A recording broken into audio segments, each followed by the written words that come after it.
Next, former U.S. and Israeli ambassadors to the United Nations testify on relocating the U.S. Embassy in Israel from Tel Aviv to Jerusalem. President Trump promised to move the embassy during the 2016 presidential campaign, but an official from the Israel Policy Forum cautioned that regional security issues should be taken into account. A waiver signed by the president to delay the move expires on December 1st. This hearing is just under 2 hours.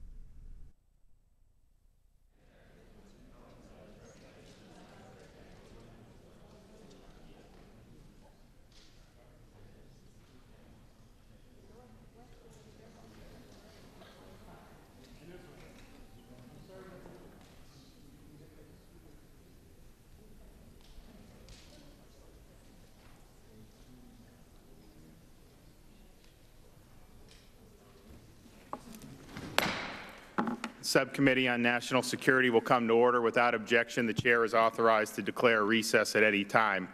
In 1995, Congress passed the Jerusalem Embassy Relocation Act, which states that Jerusalem is the capital of Israel, that it should remain an undivided city, and that the American embassy should be relocated from Tel Aviv to Jerusalem. Yet, for more than 20 years, U.S. presidents have signed waivers forestalling the embassy move. To this day, 50 years after the liberation and reunification of Jerusalem, the State of Israel, one of America's strongest allies, is the only nation in the world in which the American government refuses to locate its embassy in the host nation's chosen capital. Now, as a candidate for president, Donald Trump promised to move the embassy to Jerusalem, and he has reaffirmed that commitment since taking office. And there are good reasons why the president will follow through with his commitment. For one thing, U.S. policy should recognize Jerusalem as Israel's capital, because Jerusalem has been the capital of the Jewish people for thousands of years and is the beating heart of modern Israel. Why should we reject the chosen capital city of a close ally? Second, Israel's stewardship of Jerusalem's holy sites has been tremendous, especially regarding religious freedom. During the Arab occupation of the Old City of Jerusalem between 1949 and 1967, Jews were systematically discriminated against, and Christians were treated as second-class citizens. Most of the Old City's synagogues were destroyed or desecrated. Under Israeli sovereignty, religious freedom is the rule, and the holy sites, Christian, Jewish, and Muslim, are treated with care and respect. The disrepair that plagued Jerusalem under Arab occupation has given way to a flourishing city that is one of the world's crown jewels. Third, following through with the commitment to move the embassy will demonstrate American leadership. Leaders in the Middle East respect the strong horse, and acting with decisiveness to defend American interests and to stand by a close ally is far more preferable to defaulting on a key promise like past leaders have done. Fourth, the embassy can be relocated to one of the sites in Jerusalem that this can be as simple as the existing consulates. For example, the consulate annex in Arnona, combined eventually with the adjacent Diplomat Hotel, can be a sizable complex that provides adequate security. That the annex in Arnona straddles the 1949 armistice line also counsels in its favor as a potential site. The Trump administration has delayed moving the embassy in light of its efforts to pursue a peace deal between Israel and the Palestinian Arabs, but there are incremental steps that the Trump administration could take in the meantime. The State Department should allow Americans born in Jerusalem to list Jerusalem, Israel on their passports. The U.S. ambassador should make a point to conduct at least part of his work week from Jerusalem. And the American consulates in Jerusalem should report to the American embassy in Israel, not directly to the State Department. Now, some say the U.S. can't move its embassy to Jerusalem because that would enrage elements of the so-called Arab Street and provide a pretext for acts of terrorism. And who knows, that may be true, but does it make sense to shirk from doing what's right for fear of what our enemies might do? With the advent of the Trump administration, the U.S.-Israel relationship is probably stronger than it's ever been. Our countries have shared security interests, common cultural ties, and mutually beneficial economic relationships. Relocating the embassy to Jerusalem, especially if done in 2017, the 50th year anniversary of Jerusalem Day, will make the relationship that much stronger. I want to welcome our distinguished panel of witnesses here today. We look forward to hearing your testimony, and I'm happy to recognize my friend, the ranking member, Mr. Lynch, for 5 minutes. Thank you very much, Mr. Chairman, and thank you for holding this hearing. It is my understanding that today's hearing will include the examination of the national security challenges related to the immediate relocation of the U.S. Embassy in Israel from Tel Aviv to Jerusalem. And to this end, I'd like to thank all of our witnesses for appearing before the committee today to help us with our work. Thank you, gentlemen. Our strong and enduring bilateral relationship with the State of Israel is founded on genuine bonds of friendship and indeed kinship that are unshakable. These profound and long-standing ties with our closest regional ally are reflected in our unwavering commitment to Israel's security, as well as robust U.S.-Israeli cooperation on a range of critical issues, economic, intelligence, and defense matters. We also afford maximum respect to the historic and religious significance of Jerusalem and its holy sites to Israel. And I do join the chairman in my own experience and with many of our committee colleagues, having been to Jerusalem on many occasions, appreciate the religious freedom that is available now in Jerusalem. And we've taken full advantage of those opportunities to spend time with our friends in Jerusalem and enjoy the wonderful, wonderful benefits of that city. The proposal to unilaterally and immediately relocate the U.S. Embassy in Israel to Jerusalem instead presents the specific question of whether such action would truly protect and preserve U.S., Israeli, and regional security interests. I am strongly concerned that we must proceed with caution, that a decision unilaterally by the current administration to simply disregard the positions of other regional partners on this matter that have been expressed by the governments of Jordan and Egypt and other regional Arab nation partners will prove ultimately detrimental to U.S., Israeli, and regional security interests in the near term. In February of this year, King Abdullah of Jordan reported to members of the House Foreign Affairs Committee that moving the U.S. Embassy to Jerusalem now, unilaterally, would threaten the two-state solution and could lead to a, quote, violent escalation, close quote, in the Israeli-Palestinian conflict. The government of Jordan has also publicly warned that such action would have catastrophic ramifications on regional stability and would mark a red line for Jordan. I would note that we recall that Jordan is a key U.S. and coalition partner, including with Israel, in countering the Islamic State, whose cooperation has included aircraft missions in support of Operation Inherent Resolve in Syria, in Iraq, as well as the deployment of Jordanian ground forces and special operators targeting Islamic State fighters along the Syrian, Jordanian, and Iraqi-Jordanian borders. We also are working with the Jordanian government as it has accepted and continues to provide care for an influx of over 660,000 Syrian refugees to date. In a cautionary note, Foreign Minister Samed Shoukry of Egypt, another regional security ally, protecting the interests of Israel and the United States and democratic interests in the region, has called the proposed immediate embassy relocation, quote, a very inflammable issue at this moment, and asserted that this is one of the final status issues that has to be addressed between the two sides, resolved through negotiations with respect to the Palestinians. Egypt is an official member of the global coalition to defeat the Islamic State. Moreover, about 700 troops, I had a chance to visit them in the Sinai fairly recently, are currently stationed in Egypt's Sinai Peninsula as part of an international peacekeeping force that partners with the Egyptian military to stabilize the region against insurgents from the Islamic State affiliate in the Sinai Province Group and other militant organizations. including Islamic Jihad.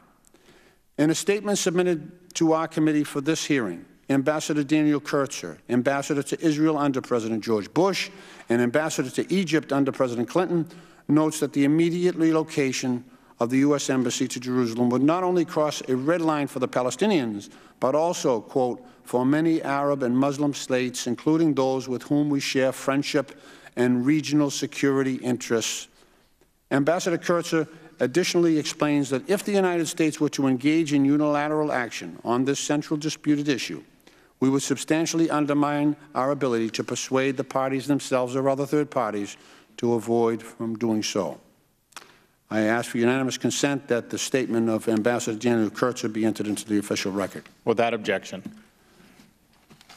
So in essence, I'm just advising caution that we consider the regional, including the Israeli security interests on this issue, and that we give respect to our allies in the region, again, moving forward, but proceeding with caution. With that, I yield back. The gentleman yields back. The chair notes the presence of a number of our colleagues.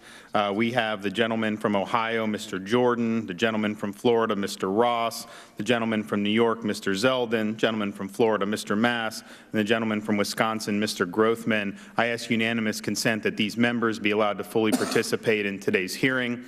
Without objection, it is so ordered.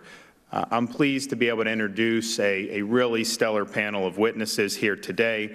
We have Ambassador John Bolton, Senior Fellow at the American Enterprise Institute and Chairman of the Foundation for American Security and Freedom, Ambassador Dory Gold, President of the Jerusalem Center for Public Affairs, Mr. Morton Klein, President of the Zionist Organization of America, Dr. Michael Coppola, Policy Director at the Israel Policy Forum, and Mr. Eugene Kantorovich, Professor of Law at Northwestern University.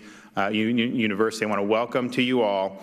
Pursuant to committee rules, all witnesses will be sworn in before they testify. So if you could please rise, please raise your right hand. Do you solemnly swear that the testimony you're about to give is the truth, the whole truth, and nothing but the truth, so help you God? Witnesses, all witnesses answer in the affirmative, and Ambassador Gold has affirmed that he will tell the truth as well. So you can be seated. I know. In order to allow time for discussion, please limit your testimony to 5 minutes. Your entire written statement will be made a part of the record. And as a reminder, the clock in front of you shows your remaining time. The light will turn yellow when you have 30 seconds left and red when your time is up. Please also remember to press the button to turn your microphone on before speaking. And with that, I'd like to recognize Ambassador Bolton for 5 minutes for his opening statement. Thank you very much, Mr. Chairman, Ranking Member Lynch, members of the subcommittee. I appreciate the opportunity to appear before you today to discuss the important subject of moving the American Embassy in Israel to Jerusalem. I believe that recognizing Jerusalem as Israel's capital city and relocating our embassy there on incontestably Israeli sovereign territory would be sensible, prudent, and efficient for the United States government. Indeed, fully regularizing the American diplomatic presence in Israel will benefit both countries, which is why worldwide the U.S. Embassy in virtually every other country we recognize is the host country's capital city. Relocating the embassy would not adversely affect negotiations over Jerusalem's final status or the broader Middle East peace process, nor would it impair our diplomatic relations among predominantly Arab or Muslim nations. In fact, by its honest recognition of reality, shifting the embassy would have an overall positive impact for U.S. diplomatic efforts. Over the years, as with so many other aspects of politics, a near theological and totally arid scholasticism has developed here and abroad about the impact of moving the embassy. Now is, in fact, the ideal time to sweep this detritus aside and initiate the long overdue transfer. It stands to reason that America's diplomats posted abroad should be located near the seat of government to which they are accredited. Proximity to host government political leaders, major government institutions, and representatives of domestic, political, economic, and social interests all argue for the common sense decision that U.S. representatives to a foreign state should be at that state's center of government. There may be logistical reasons for temporary deviations from this principle, but there is no compelling diplomatic business reason to wait nearly 70 years, as has been the case in Israel. Given Israel's geography, certain key national security institutions, such as the Ministry of Defense, are located in Tel Aviv, which means that legitimate considerations will dictate that a U.S. embassy annex should remain there. But cost, efficiency, and effectiveness considerations also compel the conclusion that the bulk of our embassy's personnel should follow the example of their colleagues in virtually the entire rest of the world and be moved to Israel's capital. Modern transportation and telecommunications capabilities notwithstanding, distance still imposes costs, both in time and resources, not to mention aggravation, on our diplomats in Israel. Moreover, there is still no substitute to personal contact, face-to-face communication, and easy accessibility, especially in times of crisis, with key host government officials and political leaders. Moreover, security concerns, especially in the volatile Middle East, are always major factors in decisions to move existing diplomatic facilities to new locations within existing capitals where physical conditions are better suited to address contemporary risks assessments. So while I think the overwhelming diplomatic and managerial advantages to the United States argue for relocation, there are obviously a number of political arguments to the contrary. I think there are three, basically. And I think it's important to take these arguments seriously because many are made in good faith. But let's be honest. Many are argued for precisely the opposite reason, to continue to deny to Israel the acknowledgement that it is a legitimate state with a legitimate capital. The three arguments basically are that moving the embassy even to West Jerusalem would somehow affect final status negotiations about that city. I think this stems from UN General Assembly Resolution 181, which contemplated an international status for Jerusalem. That resolution was rejected by the Arab states shortly after it was passed. And let's face it, 181 is a complete dead letter today. Jerusalem will never be an international city, and we need to move on from it, as indeed the Russian Federation acknowledged earlier this year. The second argument is that it will break the broader Middle East peace process. And I have to say, if the peace process is such a delicate snowflake that moving our embassy would destroy it, you have to ask what its viability is to begin with.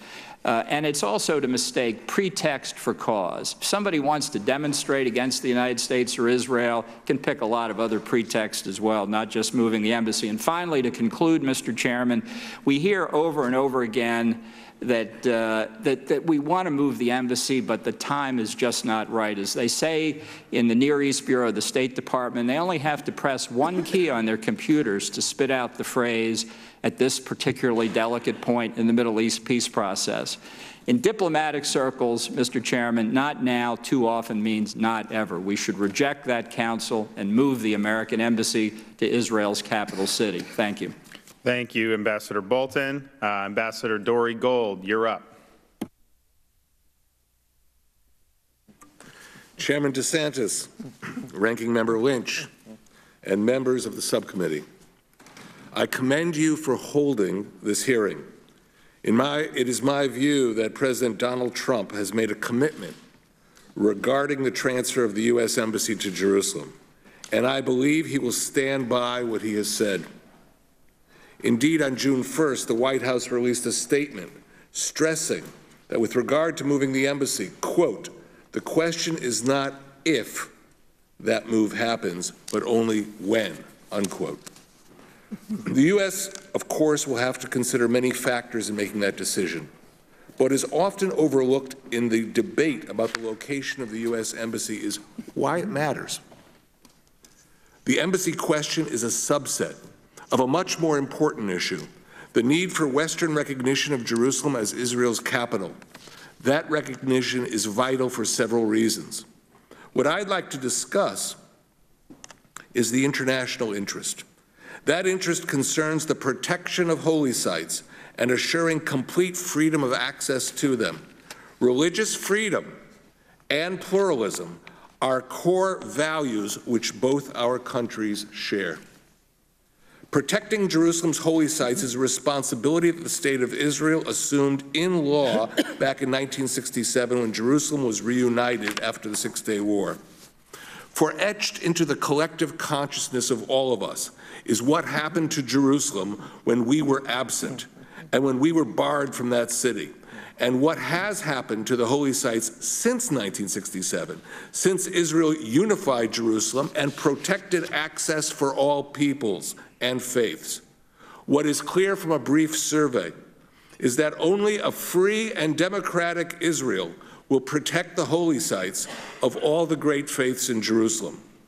Let me stress, to the extent the U.S. reinforces Israel's standing in Jerusalem, it is reinforcing core American and Western values of pluralism, peace, and mutual respect. And it is reinforcing the position of the only international actor that will protect these sites. Even today, it is surprisingly argued in certain diplomatic circles that the point of reference for any political solution on Jerusalem should be, or could be, UN General Assembly Resolution 181 from 1947, also known as the Partition Plan. This resolution called for establishing an international entity around Jerusalem, which it called a corpus separatum. I think Ambassador Bolton made the point well. This resolution is a dead letter, because after, for example, in 1949, after the UN failed to protect the old city of Jerusalem from invading armies, our Prime Minister in December of that year stood in front of the Knesset and talked about the corpus separatum. David Ben-Gurion reminded his listeners that the UN did not lift a finger during 1948. And he said that Jewish Jerusalem could have been wiped off the face of the earth had it not been for the newly created Israel Defense Forces, Tzahal, and the pre-state military formations. Ben-Gurion then addressed internationalization. And I'm quoting him from 1949. We cannot today regard the decision of 29 November 1947 as being possessed of any further moral force, since the United Nations did not succeed in implementing its own decisions. In our view, the decision of 29 November about Jerusalem is null and void. Internationalization was not an option. Fast forward several years after the signing of the Oslo agreements. In July of 2000, Yasser Arafat and the PLO launched what became known as the Second Intifada. Religious sites were specifically targeted. In December 2000, in Bethlehem, Fatah operatives and Palestinian security services assaulted Rachel's tomb. 2 years later, 13 armed Palestinians from Hamas, Islamic Jihad, and Fatah Tanzim forcibly entered the Church of the Nativity in Bethlehem, the birthplace of Jesus and one of the holiest sites in Christianity. Violent attacks on Joseph's tomb in Nablus were common in the same period. In Jerusalem, the key organization that represented radical Islam was called the Northern Branch of the Islamic Movement under Sheikh Riyad Salah. It was an offshoot of the Muslim Brotherhood. Its leader falsely accused Israel of endangering the Al-Aqsa Mosque in Jerusalem, he convened rallies under the banner, Al-Aqsa is in danger, inciting violence and hatred with this lie. Let me conclude with the following remark. Jerusalem must not be left to the vagaries of the Middle East. What we see is that religious sites are under attack across the entire region, from the famous attack of the Taliban on the Buddhas, 2,000-year-old Buddhas in the Bamiyan Valley in Afghanistan, to Coptic Orthodox churches in Egypt, to the religious sites of Iraqi Christians and Yazidis in Iraq. There is a regional assault going on against holy sites. It is underway across the whole area. Israel deserves your support as it defends Jerusalem from these kinds of assaults. As I said earlier, only a free and democratic Israel will protect Jerusalem for all the great faiths. Thank you, Mr. Chairman. Thank you, Ambassador Gold. Mort Klein, you're up. Thank you, Chairman and members.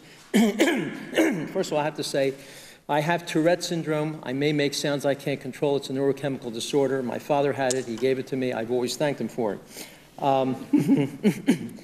The U.S. should move the embassy to Jerusalem, not only because it's a just and moral thing to do, but because it's a law passed with bipartisan, almost unanimous support 22 years ago.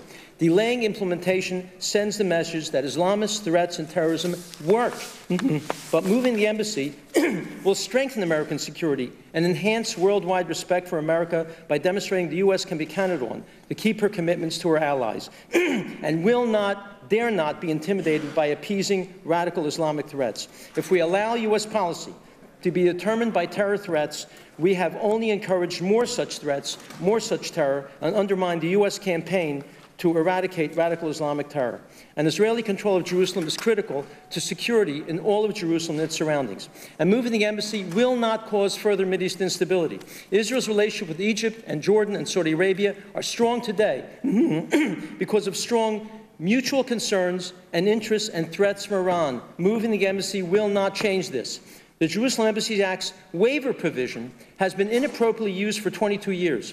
The Act's drafters made it clear that the waiver was not intended to be invoked repeatedly or for policy disagreements, but only for a serious security emergency. Senate Majority Leader Bob Dole said then, "The President cannot lawfully invoke this waiver because he thinks it's better to move it at a later date. The President dare not infinitely push off the establishment of the American Embassy in Jerusalem. If a waiver were to be repeatedly and routinely exercised by a President, I would expect," said Dole, "that Congress should remove the waiver authority." And by the way, Dole and Kyle, who I spoke to at the time, told me the President should never use it, once or twice at the most. We haven't moved the embassy for 22 years, yet we're further from peace today than we were 22 years ago. Not moving the embassy did not help. Peace is impossible solely because of the Palestinian Arabs' refusal to accept Israel within any border, the refusals to even negotiate and outlaw terrorist groups, and refusal to end the promotion of hatred and murder and violence in their speeches, schools, and media. They're continuing to pay Arabs to murder Jewish people. It's an outrage. This is the regime we're talking about. In addition, they've now reconciled with the terrorist group Hamas. This tells you their real intentions. This is the emblem that Abbas commissioned of the Fatah party, of the Palestinian Authority. You see all of Israel there with a keffiyeh over it, a Kalashnikov rifle, and the arch-terrorist Arafat. These are the types of posters they put up in schools, universities, and high schools showing, honoring killers, murderers of innocent people when they commit their heinous crimes. We have to tell them the jig is up. That the only way for peace is if we hold them accountable and say there'll be no more money, no more support to the Palestinian Authority, no more American money unless they change.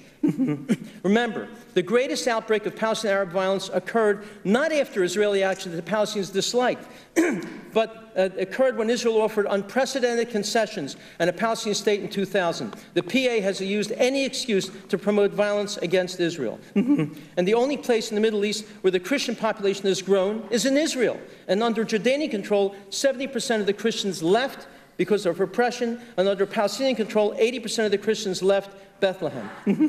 Mahmoud Abbas, the president of the PA, made it clear that he would cut off access to religious sites by regularly making the astonishing racist statement in a, quote, "in a final resolution, we will never see a single Israeli civilian or soldier in our land."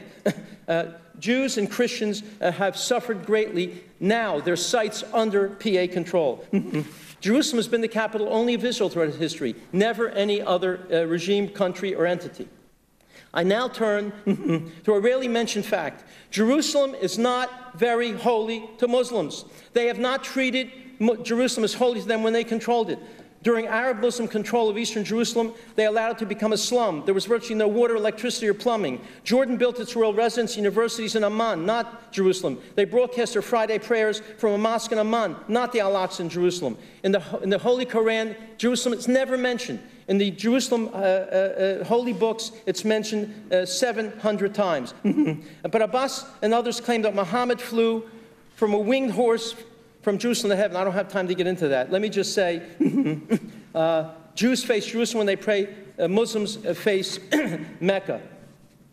When Jerusalem was under Arab control, not a single Arab leader other than King Hussein and his father visited. If it's so holy, why didn't others visit it? It belies their claim of holy status. Chuck Schumer, the Democratic minority leader, has recently stated, move the embassy to Jerusalem now, an undivided Jerusalem. Senator Joe Biden, at the time, future vice president, said, quote, moving the U.S. Embassy to Jerusalem will send the right signal, not a destructive signal. To do less would be to play into the hands of those who will try their hardest to deny Israel the full attributes of statehood. The only way, Biden said, there will be peace in the Mideast is for the Arabs to know there is no division between the U.S. and Israel, none, zero, none. Thank you very much. All right, thank you, More Klein. The chair notes the presence of our colleague, the gentleman from North Carolina, Mr. Meadows, and I ask unanimous consent that he be allowed to fully participate in today's hearing. Without objection, it's so. I don't think he would want a recorded vote on that. Chair now recognizes Dr. Coppola for 5 minutes. Thank you, Mr. Chairman, Mr. Ranking Member, and members of the committee for the invitation to appear before you to discuss the important issue of moving the American Embassy in Israel to Jerusalem. As the title of this hearing aptly notes, there are both challenges and opportunities in moving the embassy from its current location in Tel Aviv that make this issue particularly thorny. The basic calculus at hand is to balance issues of fundamental fairness against potential harm to American security and diplomatic priorities and U.S. allies in the region. Moving the embassy to Jerusalem would rectify the historic wrong of locating the American embassy in a city that is not Israel's declared capital. Israel's control and rights to the modern city of Jerusalem are not today in dispute. Yet Israel is the only country whose capital is unrecognized. The presence of foreign embassies in Tel Aviv fuels a fear among Israelis that the full legitimacy of their state will never be acknowledged. Moving the embassy to Jerusalem supports a basic notion of fairness, and maintaining the embassy in Tel Aviv to remain in line with the rest of the international community is not sufficient reason to do so. There should be no ambiguity about Israel's true capital. Nevertheless, there are potentially damaging national security implications if the embassy is moved to Jerusalem. It is for these reasons that every president, including most recently President Trump, has declined to move the embassy since the Jerusalem Embassy Act of 1995 was passed, and they should be weighed seriously. There are three primary national security considerations for keeping the embassy in Tel Aviv. The first is to prevent unnecessary violence. Jerusalem is possibly the most sensitive geopolitical site in the world, and sudden moves there often lead to chaos that damages Israel's security in fundamental ways. The most deadly violence committed by Palestinians against Israelis, including the First and Second Intifadas and the 1996 Western Wall tunnel riots, are often sparked by fears, irrespective of whether they are unfounded, about a change in Jerusalem's status quo. There is no definitive way of knowing whether moving the American embassy to Jerusalem will result in riots or violence, but the danger of mass demonstrations protesting the embassy move in Israel, the West Bank, and Muslim-majority countries around the world will be high. This could affect not only the safety and security of Israelis, but also the safety and security of American embassies and diplomatic personnel around the world. While extremists should not be granted a role as spoilers, the U.S. should do what it can to avoid unnecessary risks and harm to its own property and personnel. The second reason is to safeguard the interests of other regional allies. Jordan and Egypt in particular are sensitive to issues surrounding Jerusalem and the Israeli-Palestinian conflict, and Jordan's peace treaty with Israel specifically recognizes its special and historic role in Jerusalem and the Temple Mount. Moving the embassy risks unrest in these countries and will make it more difficult for their governments to cooperate with the United States on other regional issues. Moving the embassy will also put further strain on the peace treaties that Israel has with Jordan and Egypt, which are constantly subject to pressure due to their unpopularity with the Jordanian and Egyptian publics. Finally, moving the embassy now will damage any Israeli-Palestinian peace initiative that the Trump administration is planning to unveil, along with harming any future efforts in this arena by this administration or any successive ones. Moving the embassy at the beginning of a renewed peace process, rather than as the culmination of a successful round of negotiations, will make a two-state solution, which has been long-standing American policy and is the stated policy of the Israeli government, harder to achieve. It will sow Palestinian distrust of the United States as an honest broker, and may lead the Palestinians to refuse to negotiate if they view one of the core final status issues as already being prejudged. Moving the embassy should be done in the context of a successful negotiating process, in keeping with decades of American policy precedent, and should not be done in the aftermath of a failed or stalled negotiation. In this instance, what is fair policy is not the same as what is prudent policy. Any change in the embassy status must be comprehensively weighed against the grave and unintended consequences that may occur should the embassy be relocated to Jerusalem at this point in time. Thank you, Mr. Chairman. Thank you. Chair now recognizes Professor Kantorovich for 5 minutes. Mr.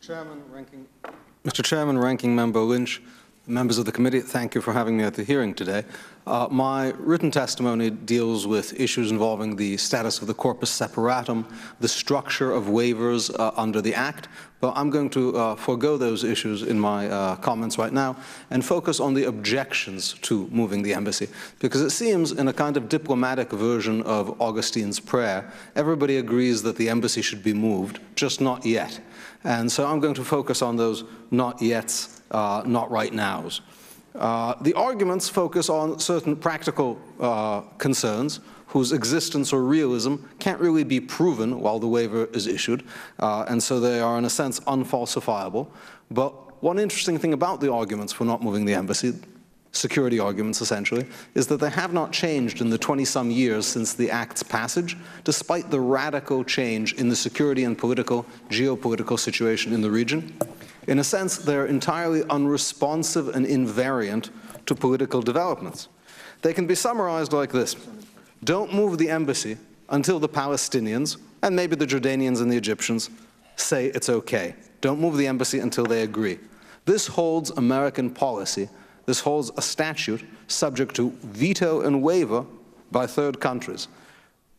In no geopolitical conflict, in no geopolitical dispute, do we give parties, do we give neighbors a waiver on where the U.S. embassy should be. That is to say, maybe Pakistan and India would like the U.S. embassies to those countries to be somewhere else, but we don't ask them. Now, it's not surprising that supporters of the Palestinians come and couch their arguments in national security terms, that is to say, implied threats of violence. Under the terms of the statute, the only reason for not implementing it is national security. The only permissible waiver is national security. Not surprisingly, we come and hear national security threats from the Jordanians and the Palestinians. They're, in a sense, shoehorning their foreign policy and political concerns into this justification. It's not surprising that such threats continue to be made because the Palestinian Authority finds that such threats work. They continue to keep the U.S. embassy from being moved.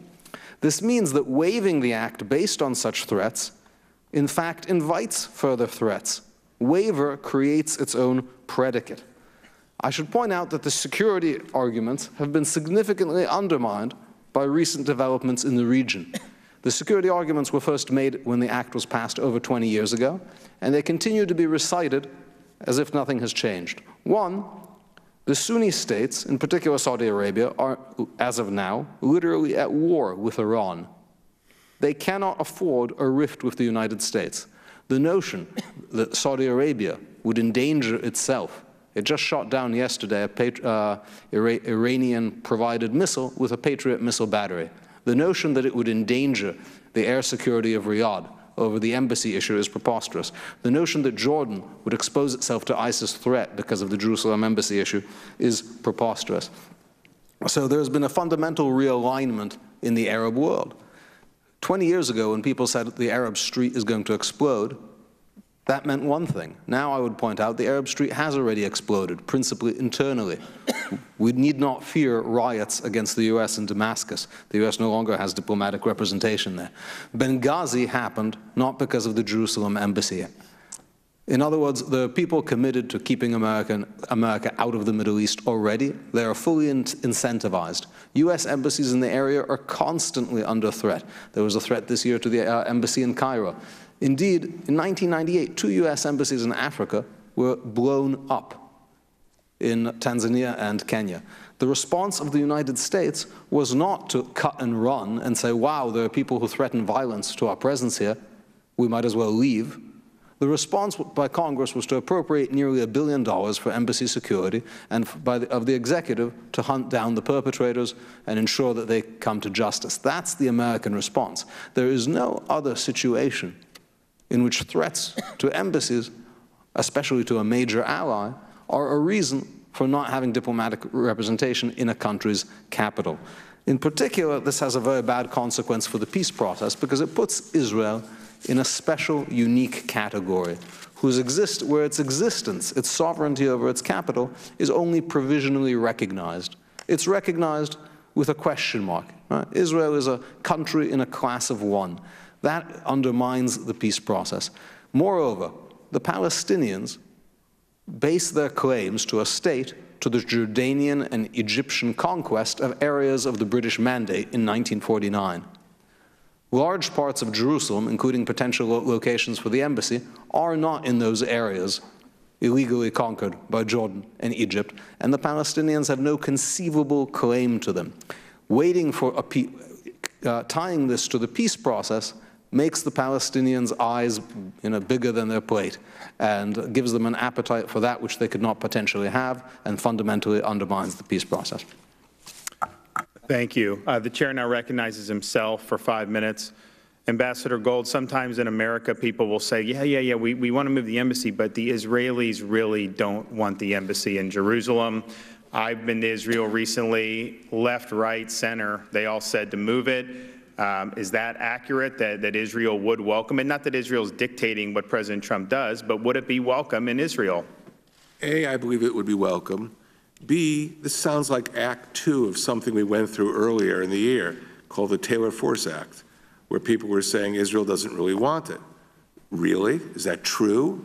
Somebody went to Tel Aviv and had coffee in a coffee shop and came back as an expert on Israel? So let me reassure you, our prime ministers have all sought, if we're asked, that the U.S. embassy be moved.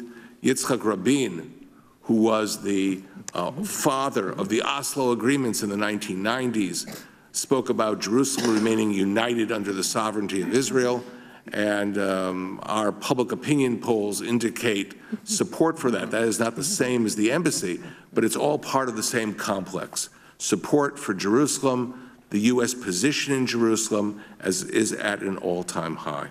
And correct me if I'm wrong, but there's no Knesset located in Tel Aviv. The Prime Minister's residence is not there. Your Supreme Court, it's all in Jerusalem, the seat of your government. All the major players, the people that we would want to be dealing with, are in Jerusalem. In December 1949, at the end of the first Arab-Israeli war, much of the world community advised Prime Minister David Ben-Gurion, don't move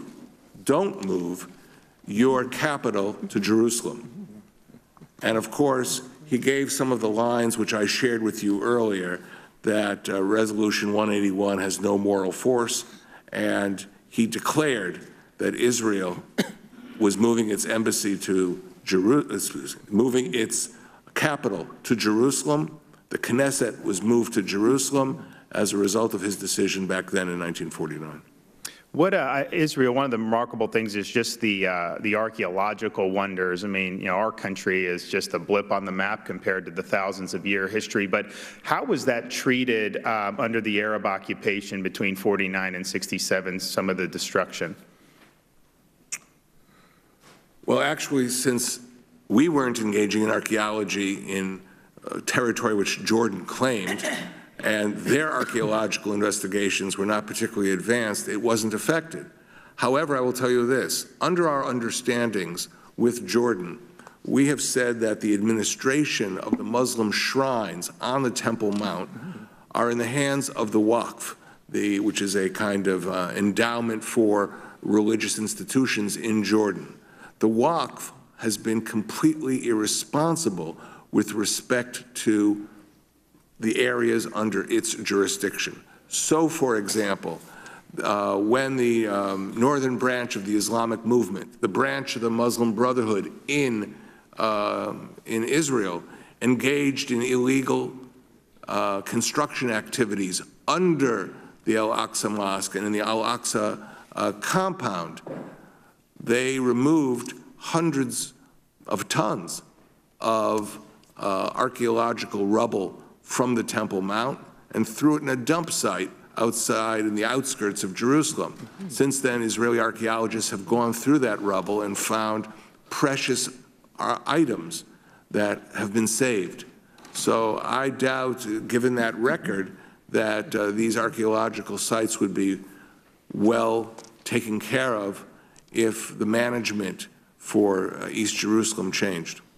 Ambassador Bolton, the point was made by Professor Kantorovich that the Gulf states, these Arab states, they're worried about Iran. They have a president now in America who believes Iran's a threat, who thinks the nuclear deal was a bad deal. Are they all of a sudden not going to want to work with us in Israel simply because we move our embassy to Jerusalem? No, I think it will have no material effect at all, either on the broader geostrategic issues in the Middle East or on the Middle East peace process involving Israel, or really on anything significant. You know, there's a lot of rhetoric in public in diplomatic matters that suits the political needs of the people who are uttering the words, when behind the scenes you're hearing something completely different, which is, we understand. The issue for me is what's in the best interest of the United States? How are our interests best served? How can our diplomats be most effective? And I think the argument there is incontestable. What hurts us is when we give in to unfounded pressure and intimidation, because it says something about the United States that we won't do what's purely common sense. It's harmful to us, it's harmful to Israel, it's harmful to stability in the region. Professor Kantorovich, the statement that was issued, entered the record by Ambassador Kurtzer, compared U.S. posture towards Jerusalem with Russia annexation of Crimea, that if we think Crimea was wrong, how could we possibly want our embassy in Jerusalem? Do you think those two things are parallel to one another? I think there's a lot to learn from our reaction to Crimea that's relevant to Jerusalem, but it goes exactly in the opposite direction of what Ambassador Kurtzer suggests, and I would refer you to my article and commentary on Crimea and Israel's borders. The reason America did not recognize Russia's seizure of Crimea is not because the people there are not Russian or they don't want to be part of Russia. It was because it was part of the Ukrainian Soviet Socialist Republic until Ukrainian independence. And under international law, when a new country is created, its borders are the borders of the last top-level administrative unit in that area. So when Ukraine is created, Crimea is within its borders, even though how that came to be was not necessarily fair, democratic, or reflecting self-representation. We go by that doctrine. We say Crimea belongs to Ukraine. When Israel became a country, the last top-level administrative unit was the British Mandate for Palestine. There was no corpus separatum, there was no West Bank, and thus the presumptive borders of Israel upon its birthday include all of Jerusalem, not to mention Judea and Samaria, and thus Jordan's invasion would be like Russia's invasion of Crimea, an illegitimate act that we can give no recognition to. Thank you. I now recognize the ranking member, Mr. Lynch. Thank you very much, Mr. Chairman. Dr. Coppola, the United States is currently relying on the cooperation of our Arab allies like Egypt, Saudi Arabia, and Jordan in cooperation to really stabilize the security interests in the region, including for Israel.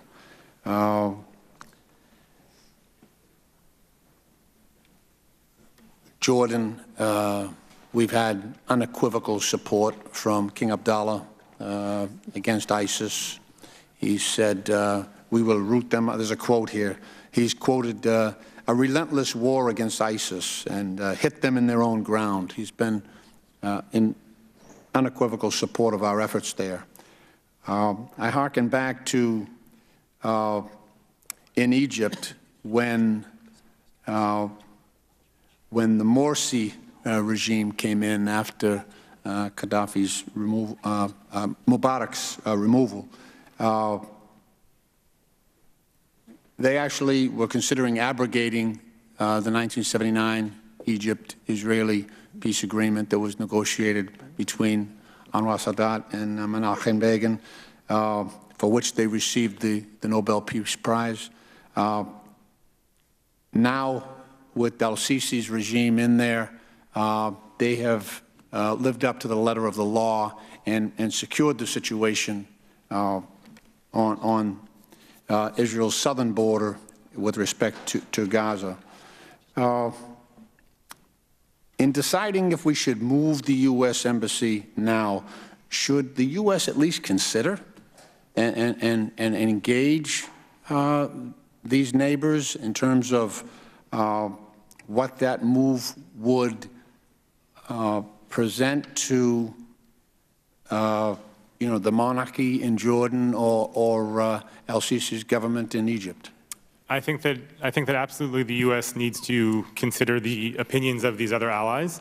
Israel, of course, is our most stalwart and reliable ally in the region, but we do have Arab allies as well, with whom we work on a number of things. To take Jordan in particular, right now Jordan is a vital partner of the United States in counterterrorism operations. It's a vital partner in the fight against ISIS. Jordan contributes troops and support to the U.S.-led coalition forces fighting ISIS. Jordan also has an enormous refugee problem, as was noted from Syria, and staunching the flow of refugees is in American interest as well. And of course, it is in Jordan's interest to continue these things, but there are ways in which they cooperate with the United States now that may be more difficult should we move the embassy. We, this year, conducted the largest ever military exercises with the Jordanian army that we ever have. That is the type of thing that public pressure can be brought to bear and have those cut off. And I would note that there are recent examples in Jordan and in other countries around the region where domestic politics, because of public pressure, indeed trumps national security interests. For instance, in the Israeli-Palestinian sphere, the Palestinian Authority in July stopped cooperating with Israel on security coordination, which is the biggest factor in preventing terrorism in Israeli cities. And security coordination certainly helps the PA in keeping the PA in power. That security coordination was not restored until only a few weeks ago. Now that's something that it was in the PA's security interests to maintain, but public pressure over Israeli-Palestinian issues prevented it from happening. With Jordan as well, currently there is no Israeli ambassador in Jordan. She was recalled due to an incident in the Israeli embassy in Jordan. The Jordanian government certainly has an obvious interest in continuing to cooperate with Israel on national security grounds, but again, public pressure can sometimes lead to consequences that are not good for either country. And so, in Jordan in particular, I think it's something to worry about, and with Egypt as well. Of course, Egypt is a partner against ISIS in Sinai and elsewhere, but it's also important to note that in the last 2 months, Egypt has taken on a much larger role in keeping things quiet in Gaza than they have before.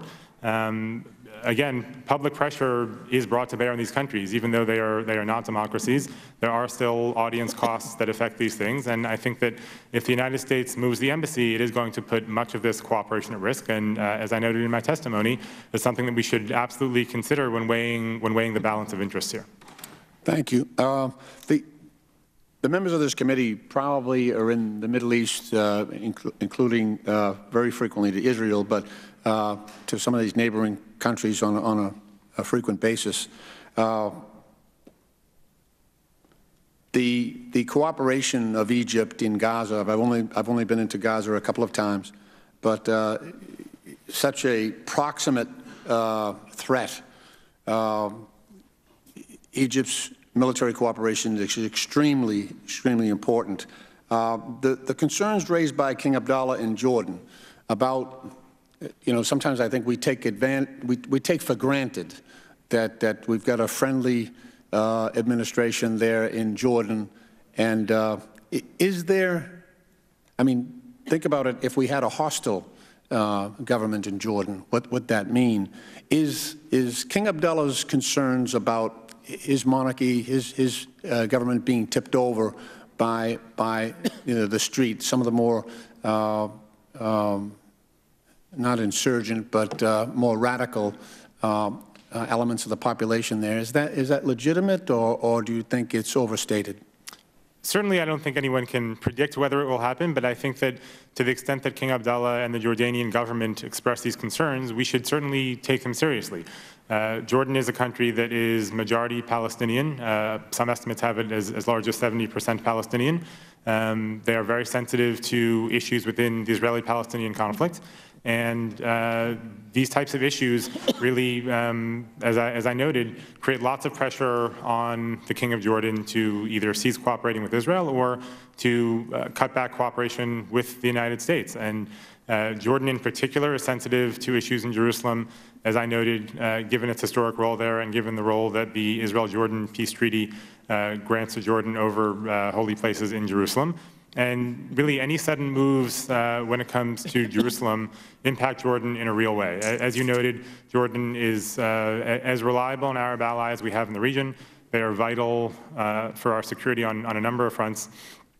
I think that even risking the danger of the Jordanian government being replaced or something happening to King Abdullah really would impact American national security interests in a fundamental way in the Middle East. Thank you. Thank you, Mr. Chairman. I yield back. Thank you for your courtesy. Yields back. Chair now recognizes Mr. Comer for 5 minutes. Thank you, Mr. Chairman.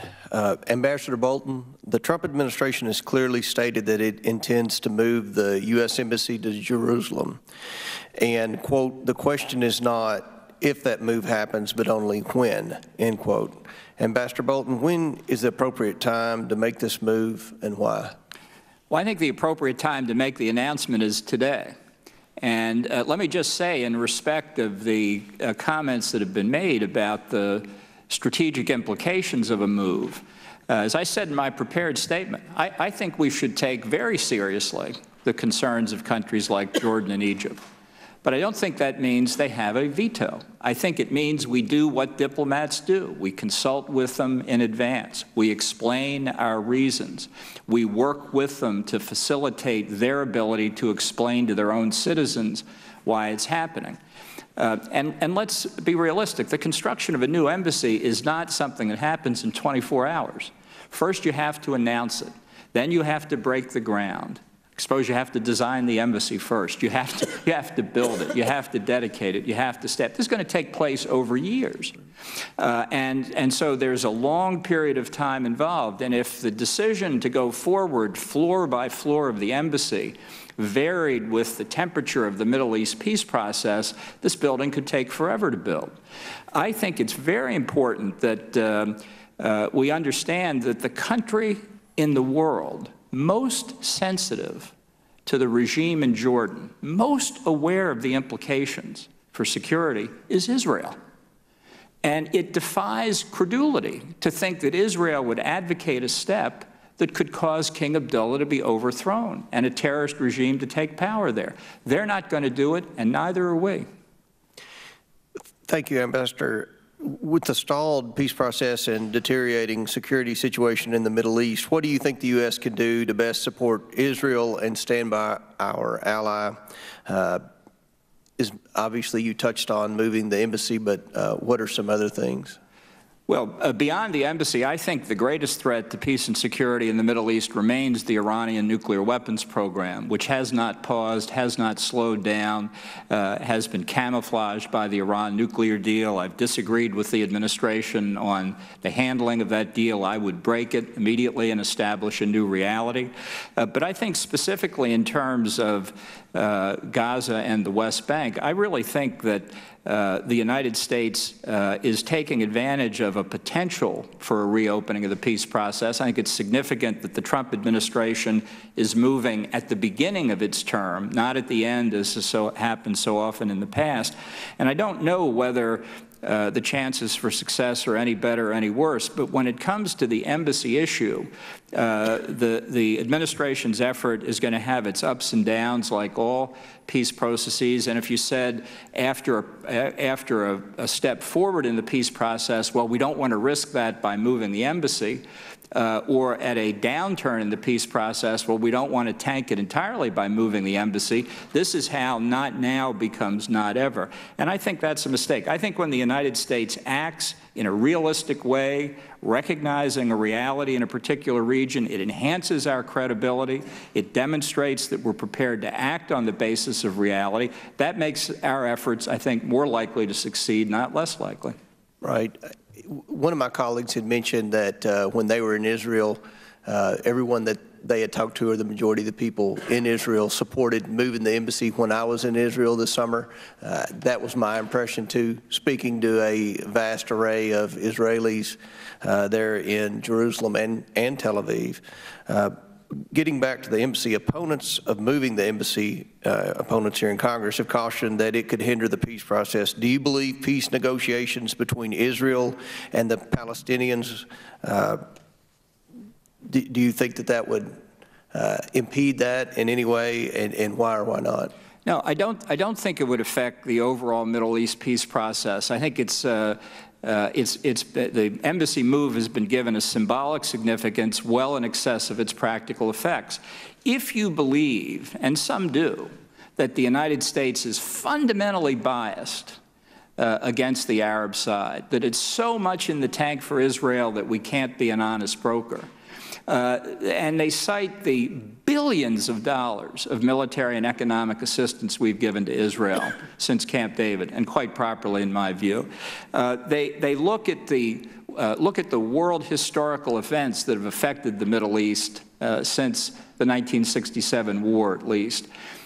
What possible effect can moving the embassy have in comparison to all of that? I mean, this has taken a pebble and made it into a mountain.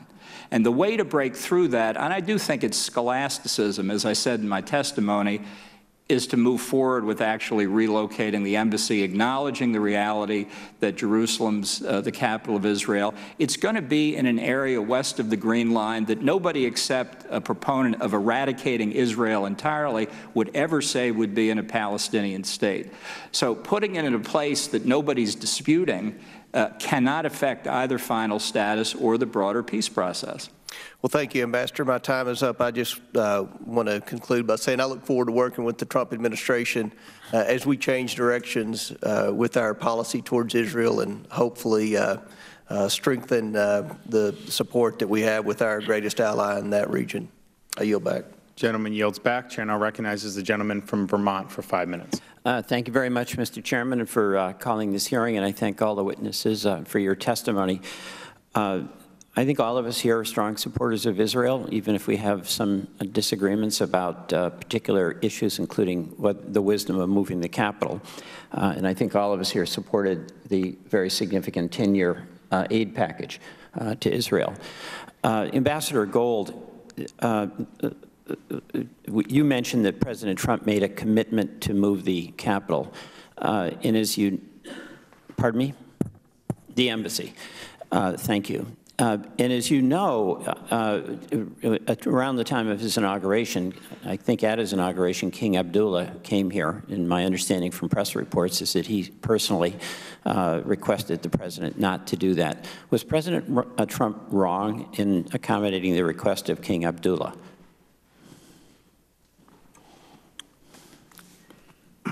Well, I can't say what King Abdullah said to President Trump because I wasn't there and I don't know. Well, we know, no, let's be serious here. We know that King Abdullah was opposed to moving the embassy. Look, let's say he was. You have to decide on the basis of your own interest. How much would moving the embassy have an effect on your... No, my question is, was President Trump wrong in accommodating that request and not moving the embassy to Jerusalem as he promised to do during the campaign? What I'm saying is this. Whether you have a president who's a Republican or a Democrat... This is a specific question, Ambassador. Okay. I'm asking about, was President Trump wrong in that decision? My view, and I can only speak for myself, is that we hail the decision of an American president to move the embassy to Jerusalem. We are not going to second-guess the timing. That's an American interest. You have to... So President Trump was not wrong? I'm not going to second-guess the tactics, the timing of moving it. He gave his word in principle that he's going to move the embassy, and I believe if he said I mean, to interrupt. It sounds like, I just want to say something. I think President Trump is showing great energy in the Middle East and with Israel. I think what Mr. Greenblatt is doing and what Mr. Kushner are doing is good. Now, would you agree that King Abdullah is a very important and loyal ally of the United States? I believe King Abdullah is a loyal ally of the U.S., and he's an important partner for the state of Israel, and we have a peace treaty with Jordan as well. And my understanding is that there's significant progress in the relationships between Israel and many of the Sunni Arab states, Saudi Arabia, Jordan, Egypt. Is that your view as well? I fully agree with that view. All right. I think what is happening in the middle... So I don't have a lot of time. So is it in the interest of the United States and Israel to maintain solid relationships with those Sunni Arab states? It is the interest of the U.S. and Israel, in my judgment, to build on those relations and encourage them. And if you may give me one more sentence on that issue, the principal factor affecting the Sunni Arab world is what you do with Iran. That is, I have. So you would agree with Ambassador, I take it you'd agree with Ambassador Bolton that we should rip up that Iran nuclear deal? No, I think you should upgrade it. I think you should take out the flaws and come up with a better agreement. All right, Ambassador, I only have a little time. Ambassador Bolton, I just want to ask you a question. Is it your view that at the present time, the holy sites in Jerusalem are secure with the Israeli security system? Well, I think they're as secure as they can be under the circumstances. But would they be more secure? I would like to answer your question to Ambassador Gold. I think the President was wrong in accepting the recommendation of King Abdullah, if that's what he said and if that's what the President did. I appreciate your candor. I couldn't wait. Let me ask you this. There's a question of the holy sites, and all of us want them to be secure. Will they be more secure, in your view, if the capital, or pardon me, the embassy is moved to Jerusalem? It will have absolutely no effect on the security of the holy sites. Ambassador Gold?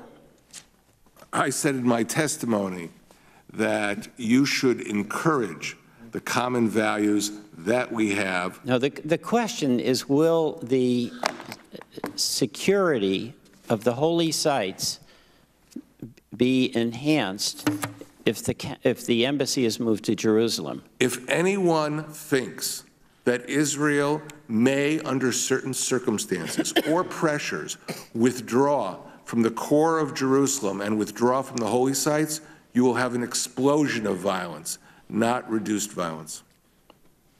I see my time is up, but my questions are not answered. I yield back. Gentleman yields back. The chair now recognizes Mr. Heiss for 5 minutes. Thank you, Mr. Chairman.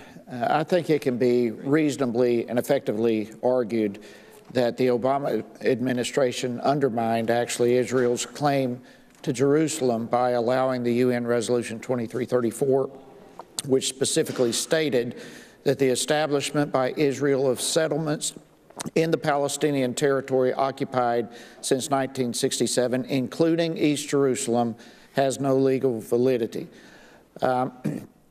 That's bothersome to me personally. Ambassador Bolton, let me ask you this. What was the impact of the Obama administration's decision to allow the UN Security Council to pass that resolution? I think it was very destructive. I think it was utterly uncalled for. I think it was profoundly wrong. And I hope that the Trump administration will bend every effort to find a way, as much as it can practicably be done, to reverse that resolution. I think the right position was that articulated by President George W. Bush, which is that Israel is entitled to live behind boundaries that provide for peace and security.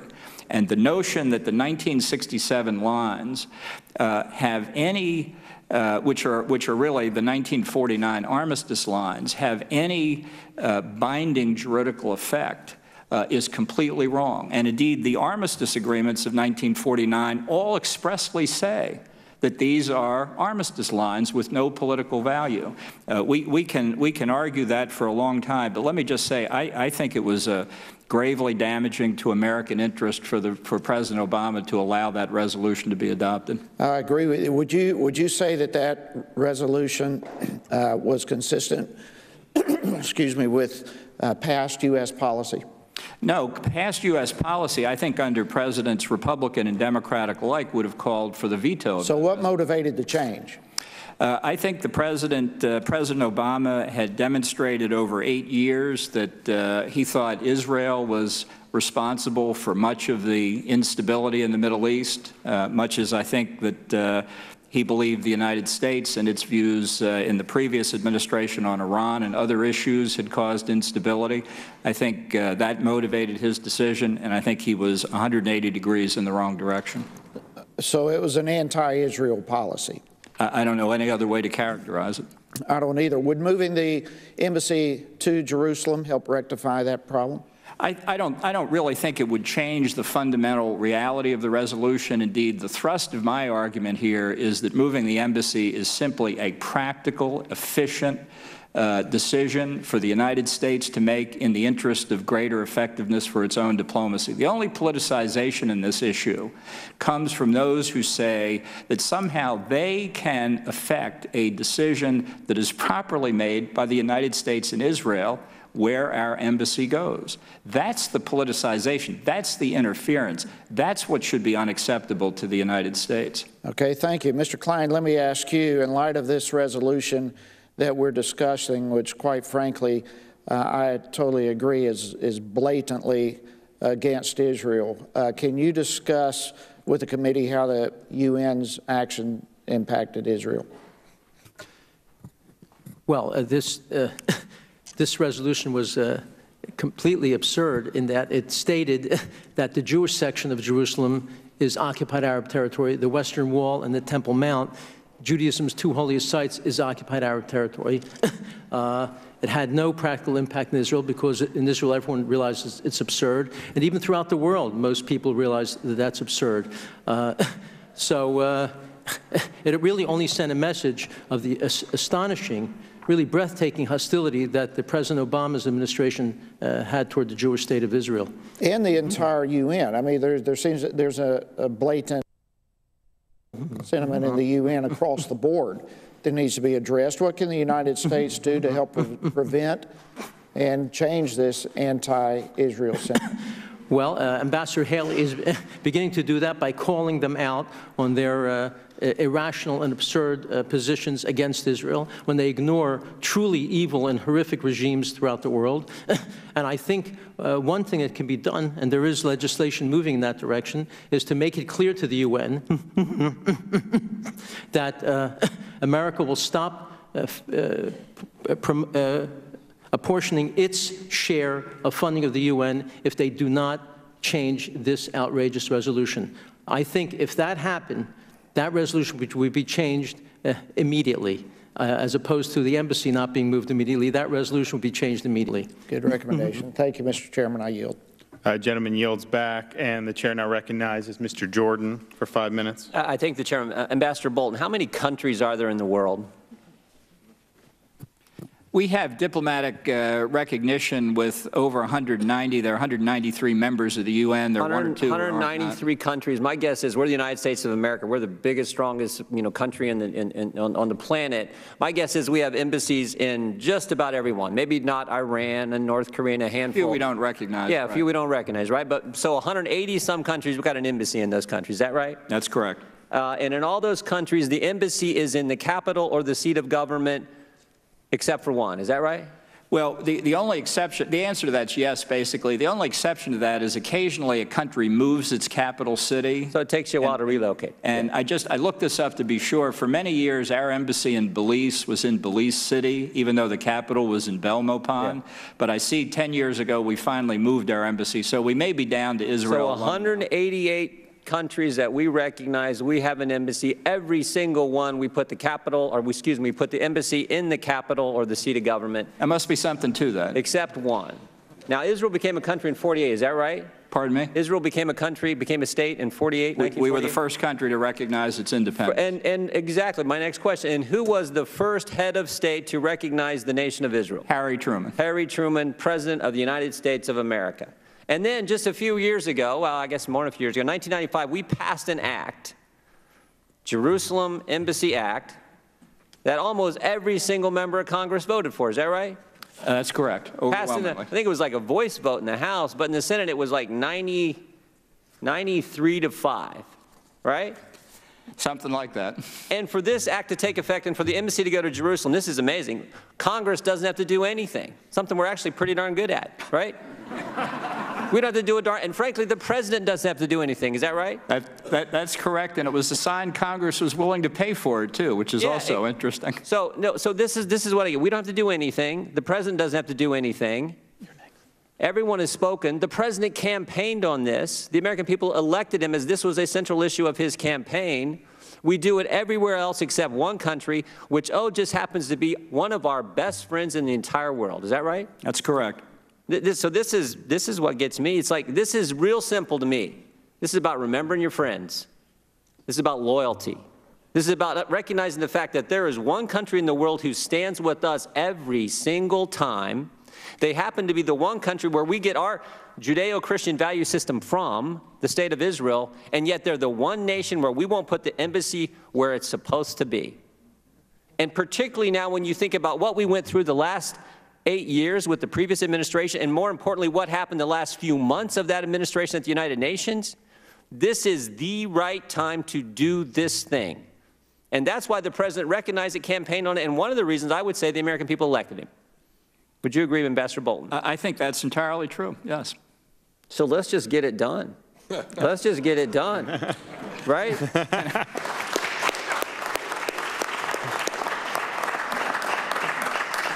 I'm entirely persuaded. All right. Yeah. I kind of thought you'd be. That's why I asked the question to you. I think actually most of the panelists. I want to thank the chairman. He's worked hard on this. I want to thank all our witnesses who came here. Most importantly, I want to thank the President of the United States, who had the courage to say this was the right thing to do. The time is now, particularly in light of what we went through the last 8 years. Let's get this done. Let's get it done as quickly as possible. I understand there's some practical concerns. You've all outlined them. Ambassador Gold outlined. That's fine, but let's get this done. It is the right thing to do, and it's most important. When it comes to, you got to remember who your friends are, who share your common set of values, the values that I think make the world a better place. Let's recognize all that and get this thing done. With that, I yield back. Gentleman yields the rest of his time to the chairman. Mort Klein, the significance, obviously, I think is self-evident to the Jewish people, but in America, you're involved in politics. You know folks from Jewish activists to Christian activists. This city matters to people here in America, does it not? Yes, as a matter of fact, the most recent polls show that Americans support moving the embassy to Jerusalem and keeping it an undivided city by over 4-1. So it's really overwhelming. And by the way, even the liberal ministers, I just wanted to add, like Yossi Beilin, extreme left-wing ministers, said the embassy must be moved immediately. So that's really the consensus in Israel overwhelmingly. But yes, in America, the overwhelming majority of people support this move and have supported it for 22 years since it's been, but I may say, the fundamental premise of why there's a debate is that the Arabs claim that Jerusalem is holy to Muslims. That's the premise. If it was not holy to Muslims, if they say they want to move it, that Haifa was holy to them, nobody would even talk. But this is a fundamental falsehood. The majority of people living in Jerusalem since the mid-1800s have been Jews. Second largest number of people, Christians. Muslims are the third since the mid-1800s. And the Arabs say, well, our Quran says that Muhammad went from Jerusalem to heaven. But what does it really say? It says Muhammad had a dream, not an occurrence, a dream, that on his winged horse he flew from the sacred mosque to the furthest mosque. The evidence makes it clear that this claim that the furthest mosque in Jerusalem can't be. When Palestine is mentioned in the Quran, it's referred to as the closest land, not the furthest land. So Jerusalem, which is in Palestine, cannot be the furthest mosque when Palestine is the closest land. And listen to this, one more thing. Palestine then had not yet been conquered by the Muslims. There wasn't a single mosque in Palestine when the Quran was written. Great. The gentleman's time has expired, and the chair now recognizes Ms. Fox for 5 minutes. Thank you, Mr. Chairman, and I want to thank all of our witnesses here today. It's a very enlightening presentation, and I want to say I want to associate myself with the comments of some of my colleagues. That way I don't have to repeat the comments of my colleagues. Ambassador Gold, First thing I want to say is I think you do a wonderful job when you present the many different cases that you present, and I occasionally have a chance to see you on in the media. But I want to follow up on your verbal testimony. You mentioned the topic of Israel's ability to preserve the integrity of the status quo of the Holy Land sites. I find this interesting given that detractors of moving the embassy claim that it would be inflammatory and inciting. Can you expand on the ability of Israel to prove as a stabilizing force for religious exercise and speech and ward off religious incitement? Do you think Israel's sovereignty with respect to Jerusalem would be a positive influence on religious pluralism throughout the region? First of all, Israel views itself as sovereign in Jerusalem today. That's the situation. Now, in terms of protecting stability and security in that area, just go on the major holidays to the area of the Temple Mount. Come on Ramadan and see how many tens of thousands of Muslims are praying near the Al-Aqsa Mosque because they can't even get into the Al-Aqsa Mosque, it's so full. Come to, on the time of Christmas, to the Church of the Holy Sepulchre and see all the Christians who stream in for Christian holidays in the Old City. And then come to the Western Wall and see on the Jewish holidays, particularly the pilgrimage festivals like Passover, Shavuot, and others, come to the Old City and pray at the Western Wall. Jerusalem works. It operates well. And changing or expressing uncertainty of any kind about Israel's position only feeds radical elements who want to argue that the Jewish people have no connection with Jerusalem, or feeds all kinds of other baseless theories. Last but not least, I want to make this point because it is I think, a current point that's very important. There is a sheikh named Raed Salah who heads the northern branch of the Islamic movement, which is basically part of the Muslim Brotherhood. He used to come to Jerusalem a lot. He has been running around Israel and the region saying Israel is undermining the foundations of the Al-Aqsa Mosque. And this heats up the whole region, this lie. And by the way, he has faced prosecution in the Israeli legal system. But one of the things we have to do is expose this lie, because frankly, the only one who ever threatened the foundations of any of the Muslim shrines has been him, when he led groups to dig out tons of archaeological areas near the Al-Aqsa Mosque and created all kinds of problems which I don't have time to go into. Israel is taking care of the holy sites. It has been taking care of the holy sites and will continue to take care of them.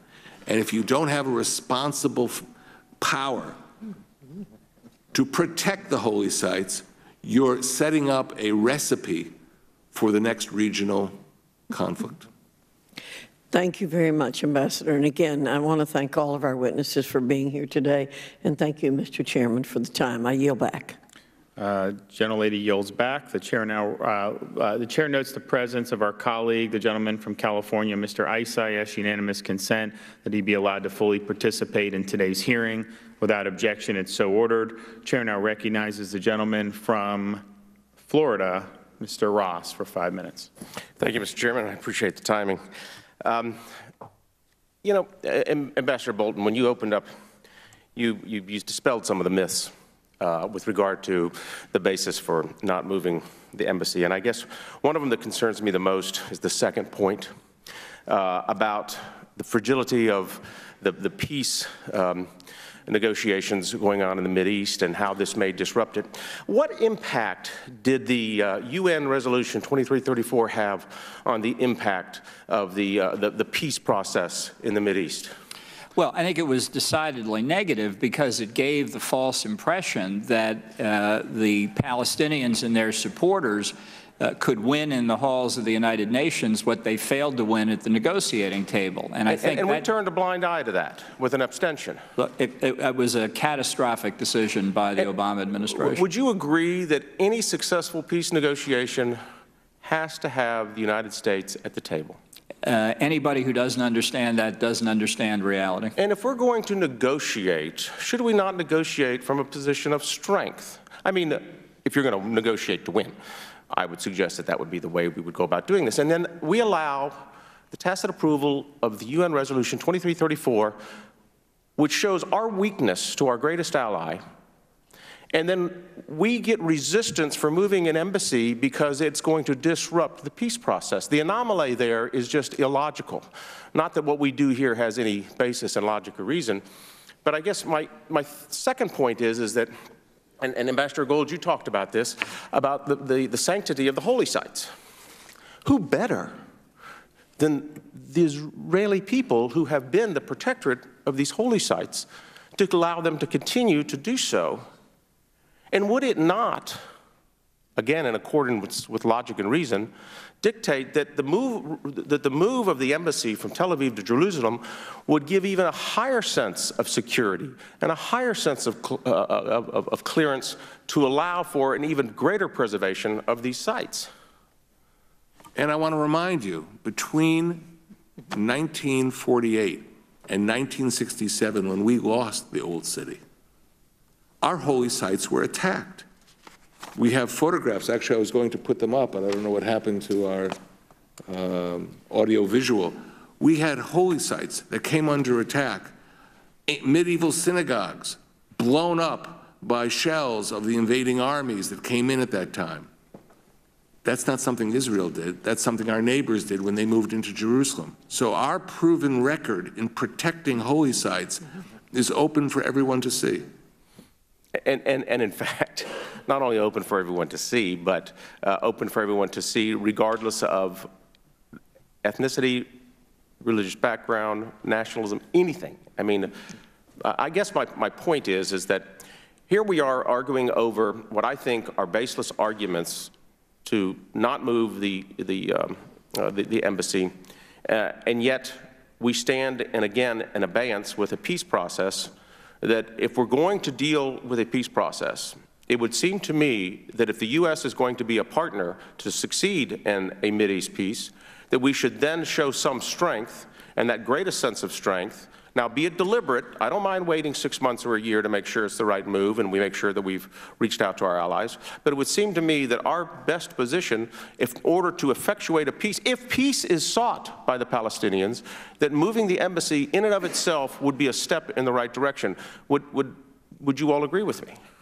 I think that's certainly correct, and I think it goes to what I believe is the fundamental misconception about the potential impact of an embassy move, which assumes in part that the United States today is in equipoise between the Palestinians and the State of Israel, when in fact, if you look at the imbalance in economic assistance, billions and billions to Israel, compared to a relatively smaller amount through the UN and directly, nobody can believe that we're in equipoise on that. So the issue is not in the abstract, would some people disagree with us to move the embassy, but what is the aggregate delta? What's the real change in the strategic reality in the region? And the answer is the change is de minimis. I agree with you.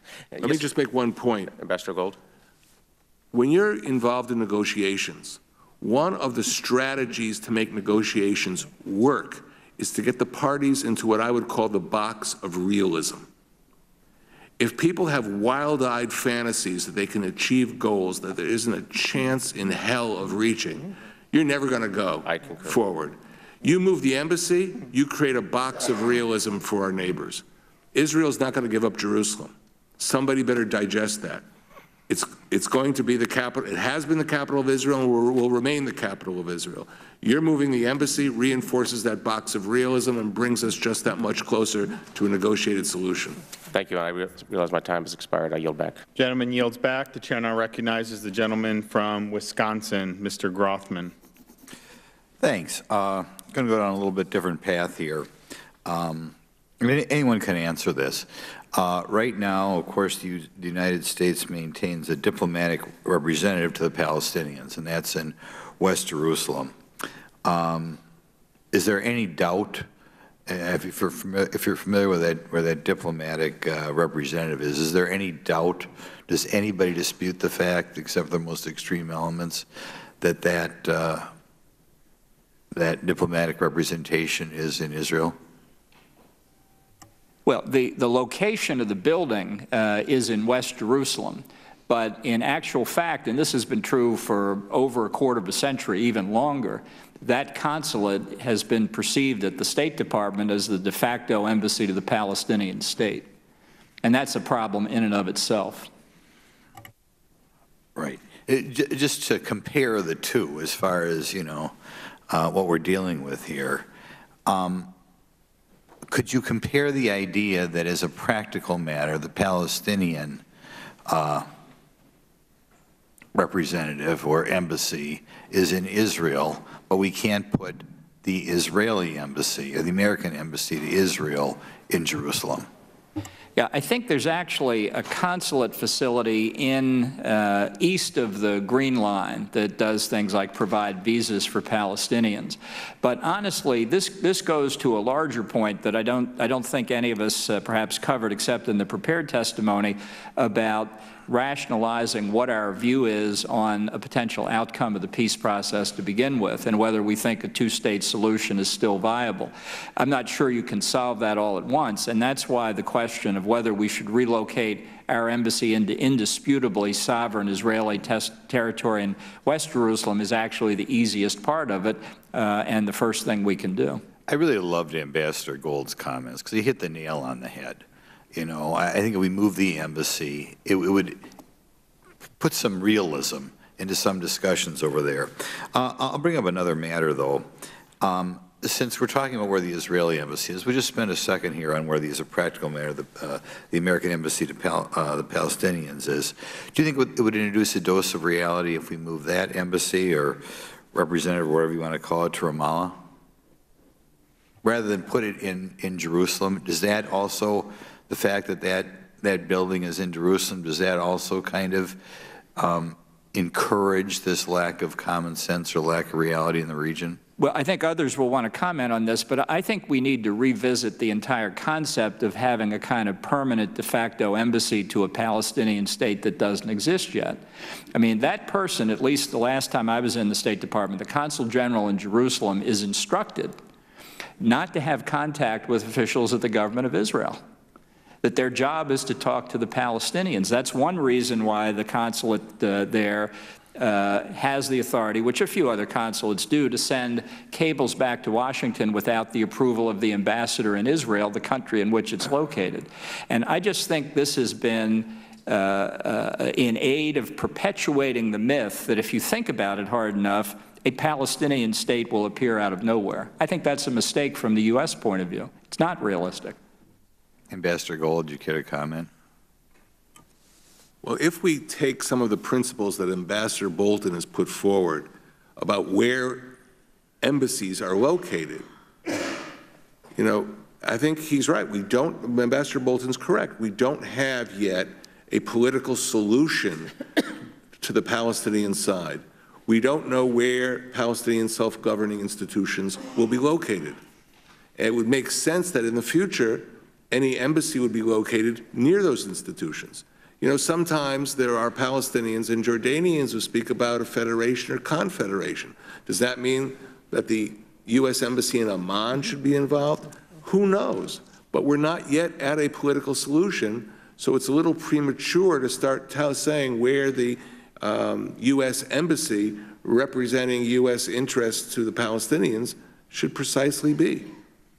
Okay, but in the status quo, just to reiterate what you said, in the status quo, as long as the U.S. Embassy is not in Jerusalem, it kind of implies that that could become a permanent state of affairs.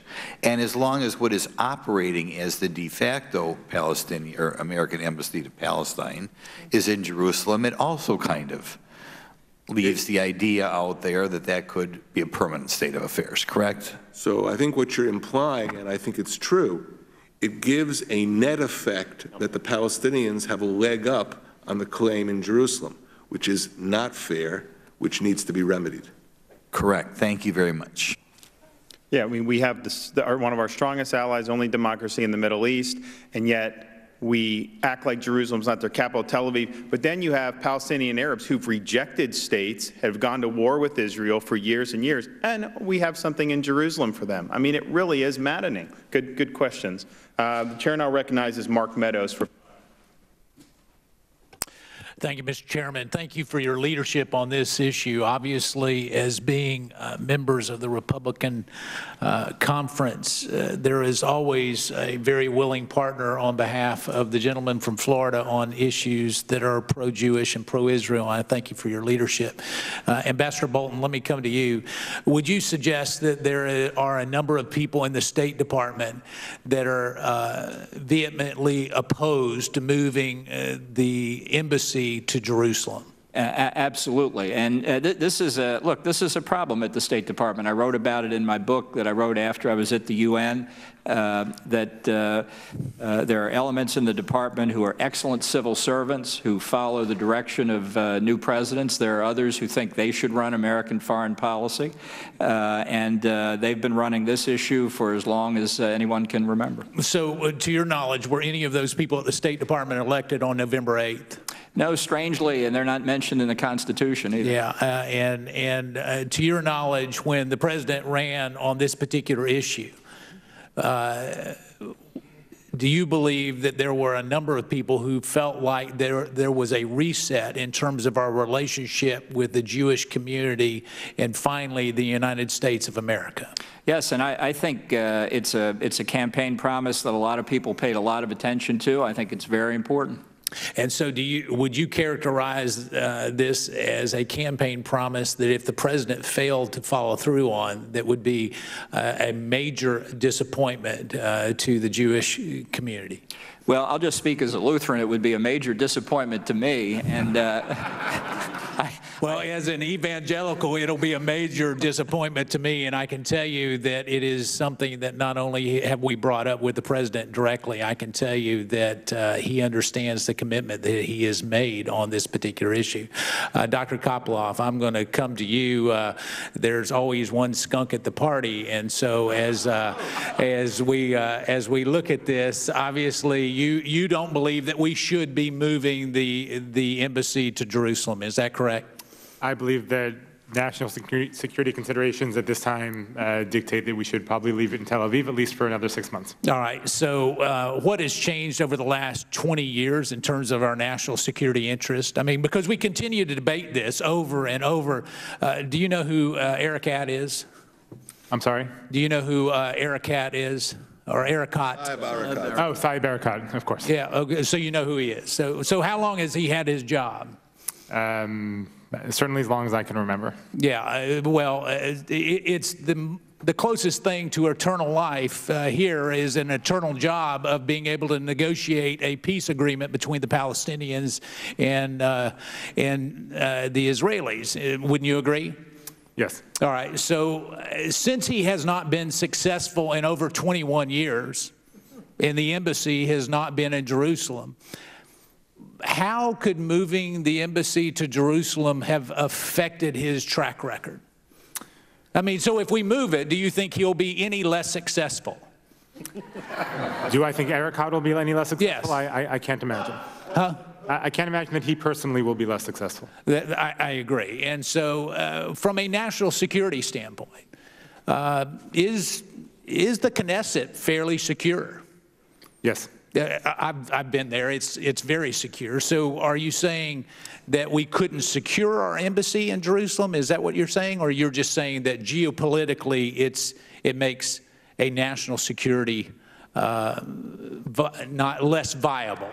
I have no doubt that we would be able to secure our embassy in Jerusalem the same way that we secure our embassy in Tel Aviv. I agree. And so what empirical data do you have that would suggest that this would create a national security incident? Because you were just talking, because I find your logic fascinating, you were just talking about how the Palestinians were pushing back against the security agreement, and yet the embassy is in Tel Aviv. So why would, I mean, there's something to the logic that doesn't seem to mesh. I think that there are a number of issues regarding Jerusalem that affect national security, both for us and for Israel. The embassy is one of them. It's not the only one.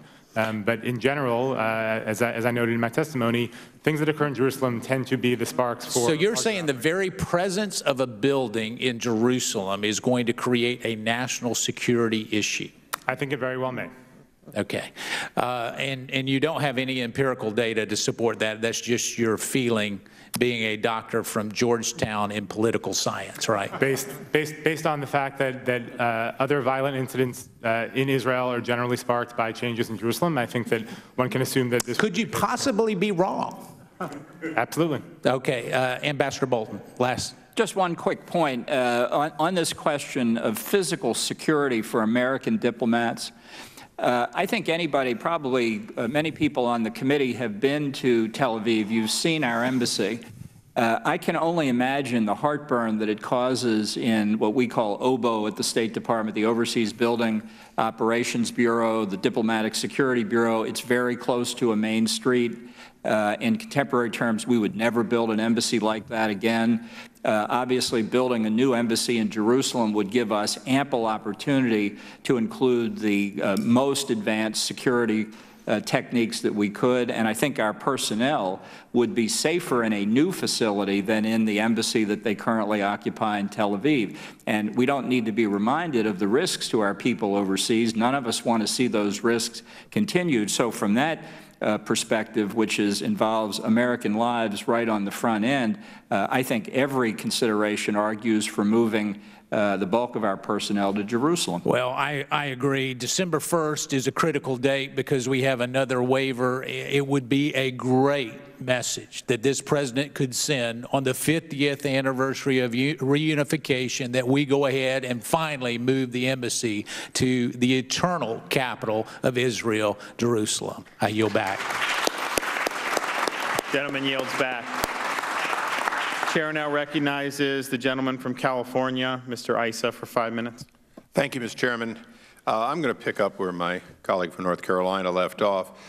Dr. Coppola, and I will not describe you as anything other than a member of the party here, but since you seem to have concerns, let me run through a couple of quick questions. Do you know where the ambassador spends most of his, U.S. ambassador to Israel spends most of his time while he's in Israel? In the past, ambassadors have spent their time in Tel Aviv, and having met with Ambassador Friedman a few weeks ago, it was done in Tel Aviv. Well, that's interesting because I always see them at the King David, because as long as the Knesset is in session, that's where they live, right? In the past, they have not lived in the King David every time the Knesset's in session, but I believe that the State Department keeps a residence in the King David for the ambassadors. Exactly. The State Department keeps a residence for the ambassador at the King David and has for decades. Ambassador Gold, would you confirm that from your experience, that if you want to meet the ambassador in Jerusalem, that's pretty much the digs he has to meet you at, isn't it? There has been an American facility in one of Jerusalem's hotels. So, I stay at the King David by choice, so we'll just leave it as it's my favorite hotel in the city, Colony being a second. Now, having said that, the security at the King David is pretty good for a hotel. Ambassador Bolton, does it begin to meet the setbacks of safety, security for embassy personnel and the ambassador that are the minimum standards of today's embassies?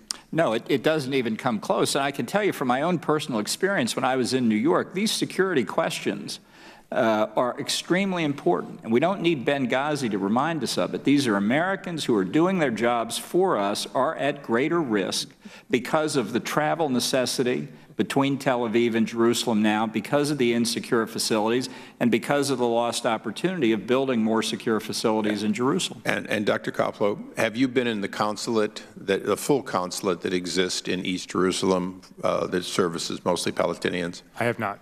I have. It's a very large facility. Actually, it's embassy-esque in its setback and size. Have you been in the Consul General's compound, which is separate, in West Jerusalem? No. You know where the YMCA is over there? Yes. It's a block and a half away. Now, the interesting thing is the Consul General does maintain a facility and regularly, mostly heads in and out of the West Bank, if you will. And I personally think it's a good location because it allows him a very safe location no matter what may be happening in the West Bank. But in fact, they almost always on a daily basis go back and forth. What I find interesting is his facilities have significant setback considering it was once a private estate. The facility is permanent and has been expanded. The consulate that exists nearby is substantial and was built to modern standards. And yet today, as the Knesset meets in Jerusalem, the ambassador stays in temporary rented facilities at some location in Jerusalem and has no real proper place to conduct diplomatic business. So my question to you, Doctor, separate from the question of the term embassy for a moment, knowing that we have a facility for the Consul General, which is substantial, we have the actual consulate facility that does consular type work, particularly, visas and so on. Is there any reason that we should not have proper, safe facilities for the ambassador when he or she is going in and out of meetings with the government, which is substantially normally located in Jerusalem, at least when the Knesset is in session? I think that would be a question for the State Department to decide. I think that in this case, the security concerns aren't about the facility itself. I think the security concerns are more about wider geopolitical security and the overall security situation in Jerusalem for Israelis. Okay, so Congressman Juan Vargas, a former Jesuit priest, now a congressman, and myself have a bill that calls on the State Department to build a permanent and substantial facility to house safely the ambassador to Israel in or near Jerusalem for purposes of conducting the business of the American people before this nation. Do you inherently have any problem with that portion, if you will, with that sub-law? It doesn't say embassy. Do you have a problem with putting our ambassador in a safe location and in proximity to the government of Israel? Without having seen the bill, I'm reluctant to. Well, just take my description and I'll write it to match your agreement. But I would say certainly in general I support anywhere the ambassador is, that facility should be secure. Okay, so if I can summarize the chairman's indulgence, the one thing that this entire panel, I think, agrees based on head shaking is that the current government of Israel, of the Israeli people, is located in Jerusalem, that government regularly meets there, that the ambassador U.S. ambassador has an obligation to regularly be there and is there regularly, that ambassador is not currently in facilities that meet the Inman or other common standards of security, nor does he have the ability to host people in the way that ambassadors normally do at the embassy, that the embassy in Tel Aviv, sitting on, by the way, the other side of it's sitting on the ocean, it's beautiful, but it's also not protectable, that facility is dated and by definition doesn't meet the standards. And so regardless of the president's decision on the question of moving the embassy, we have a facility deficit, a security deficit that needs to be corrected, and the logical place to secure the ambassador for most of the time is in a city where he currently does not have permanent U.S. facilities. I think that's what I heard everyone shaking their head for. So as the president decides this question, he's really deciding the question of safety of diplomats and security and our country's ability to do business with the capital. With the government of Israel. Is that one we can all agree on, even though I saw... Gentleman's time's expired. I know, but I'm going for that long agreement, Chairman. I know. I mean, can I get a yes? I gave you some indulgence, so we got to go because I know Brian Mass has got to move on. So I want to recognize him for 5 minutes. Thank you, Chairman, for the invitation to join your committee today. This has been a much-needed hearing. I'm going to ask just some very self-evident questions because this is such a self-evident issue, at least in my opinion. So I'll just start at the end down here.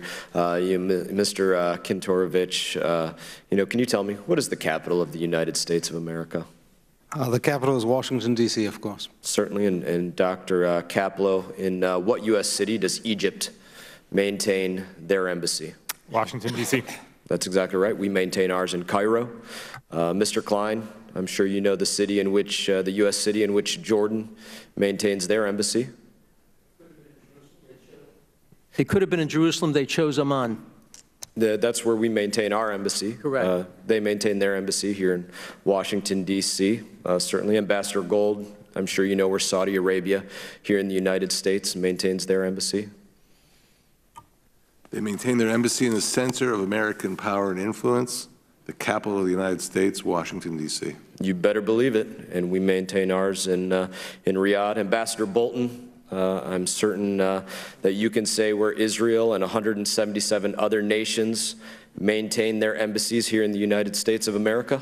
Turns out to be Washington. That's exactly right. So I guess short of invasion, I really can't think of a bigger slap in the face to any nation's sovereignty, their right to self-government, their legitimacy, than not recognizing their capital or their center of government. I think that us not celebrating having an embassy in Jerusalem, having the presence there, our diplomatic mission in Israel, having it there, I think it's absolutely a slight to our greatest of allies every single day.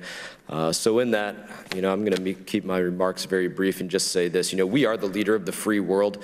That is an undisputed fact, and rightly so. So we need to be calling on every person in this town, every person in this building to lead and establish our embassy in the center of freedom in the Middle East, and that is the true capital of Israel, Jerusalem. Thank you for the opportunity to be here, Chairman, and I yield back. Yield the balance of your time to me? Absolutely. Okay. Well, I thank the gentleman. I just wanted to thank the witnesses for your testimony. I think we've gotten a lot of very good information. I think it was presented very crisply. And I just come away from the hearing more convinced than ever that we need to follow this 1995 law. I'd love to do it before the end of the year to coincide with the 50th anniversary of Jerusalem's reunification during the Six-Day War. But I think from a security perspective, it makes sense.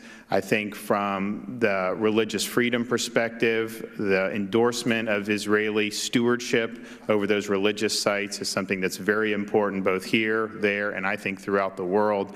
And I think geopolitically, people will see that America is standing with a close ally, and that's exactly what we need to be doing at this point in time. The record will remain open for 2 weeks for any member to submit a written opening statement or questions for the record. And if there is no further business, without objection, the National Security Subcommittee stands adjourned.